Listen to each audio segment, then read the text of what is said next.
Hey guys, welcome back to Top 10 Nerd. Guess what? We've got a special guest today. It's Charlotte from I.O. Hi, I'm Charlotte from Inform Overload. We cover trending news and pretty much anything weird going on in the world. I.O. is one of our sister channels, so you guys should definitely head on over there and check them out. Yeah, I live there, so. Yeah, along with a really awesome llama. How are you doing today, Charlotte? I'm good, how are you? I'm pretty good. Good, I'm excited to do this video with you. Yeah, we're doing before and after part 3. I had to check my fingers for that. That's a little Part 3. sad. So who's your favorite superhero? Poison Ivy. Oh, that's a good call. Poison Ivy's pretty dope. I've been heard 2 times for Halloween so far. Oh, yeah, I could, ooh. Alright, so let's jump into this list. Are you excited? I'm excited. I'm excited. Let's do it. Let's do it.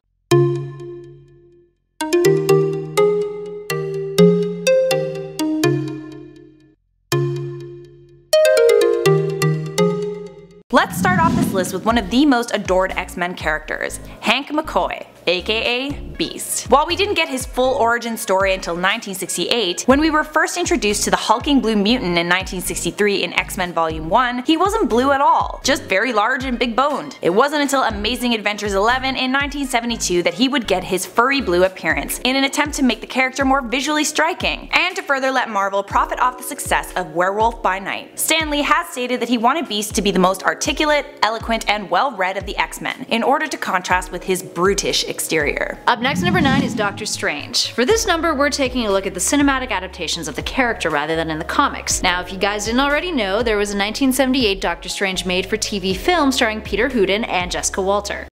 Everything I do is so dramatic and flamboyant, it just makes me want to set myself on fire. It was a bit of a bomb, many perceiving the title character as a bit of an idiot, and CBS chose not to pick it up as a series. Now, Benedict Cumberbatch had much better luck with the character, despite mixed reviews of the film. Needless to say, Cumberbatch's costume was arguably more representative of the comics, and less Afro-bling ninja. At number 8, we've got Cyclops, another character who made their debut in the X-Men #1 in 1963. Scott Summers, aka Cyclops, has experienced many suit variations over the years, and even one that exposed his brown locks of hair, but has generally had an undeniably consistent aesthetic over the years, and a handful of alternate universe variations that were pretty damn cool. He's a character who's been typically portrayed as the archetypal hero in American pop culture, a foil to the rough and tough anti-heroes like Wolverine that emerged after the Vietnam War. Yet, the character has become morally ambiguous over the years, especially after the birth of Hope Summers and the events of Schism, where his actions have made characters and fans alike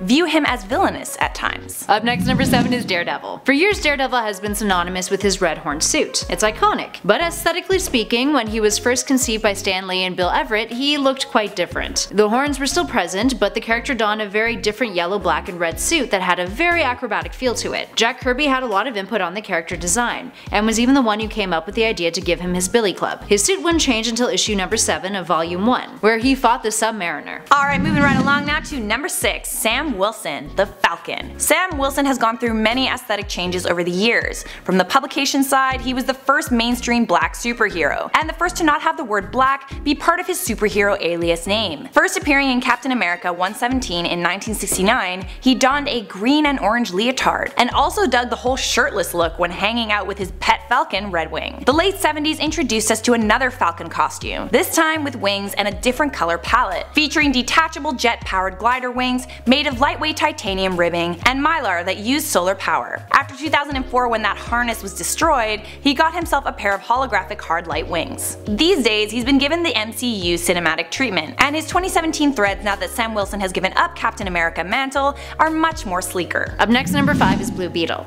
Blue Beetle isn't the only one on this list who's had multiple characters pick up the mantle. The first Blue Beetle debuted in 1939, created by Fox Comics, and was later bought by Charlton Comics. This Beetle was Dan Garrett, who got his powers from a vitamin, but that didn't last long. The source of his powers were soon changed to a sacred scarab. When Charlton was bought out by DC, a new Blue Beetle by the name of Ted Kord would pick up the mantle, and eventually the Beetle we now know as Jamie Reyes came to be in 2006. Jumping back to the first Beetle though, he was said to have been penned by Will Eisner, and was a rookie cop who wore a bulletproof costume. And he also had his own radio show, in real life, not in the comic, just for clarification. At number 4, we got the Green Arrow, a millionaire playboy that isn't Bruce Wayne? Why yes, it's Oliver Queen, another Golden Age hero. First debuting in More Fun Comics number 73 in 1941 with his sidekick Speedy, Lee, who would later become a heroin addict, fun fact, Green Arrow's aesthetic started off very Robin Hood before acquiring the stealthy armored archer appeal we all know and love today. Aside from the obvious Robin Hood inspiration, creators Mort Weisenberger and George Papp created the movie serial The Green Archer as an influence. He wouldn't get his Van Dyke beard until 1969 when Neil Adams took over the character. Now the character is the focus of the super successful CW show Arrow, and that launched other CW DC television shows, including The Flash and Supergirl. As of this recording, Arrow has been renewed for a 6th season. And at number 3 is Namor the Submariner. Another character who was created back in the Golden Age, Namor first hit the scene in April 1939 in Motion Picture Funnies Weekly, which was never actually released. But then he appeared in Timely Comics' very first comic book, Marvel Comics #1. And as you guys probably already know, Timely would eventually grow into Marvel, the company, not the comic. Anyway, Namor was the first known comic anti-hero,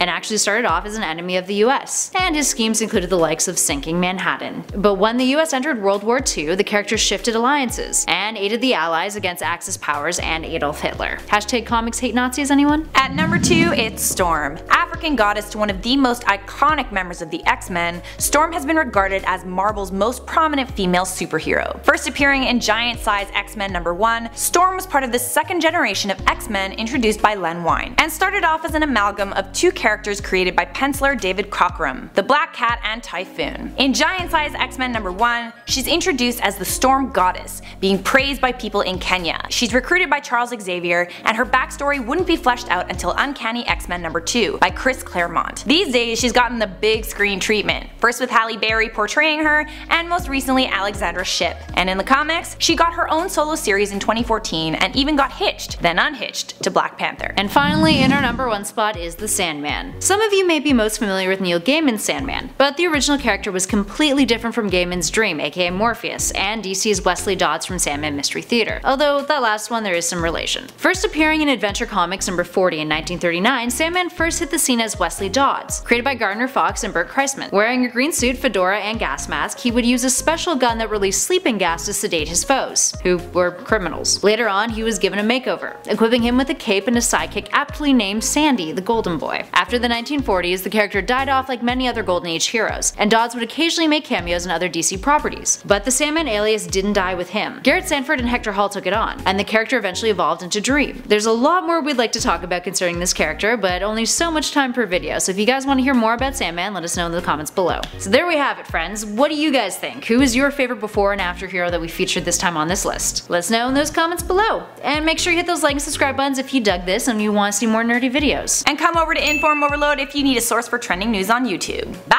Bye! Bye! Thanks for watching. See ya.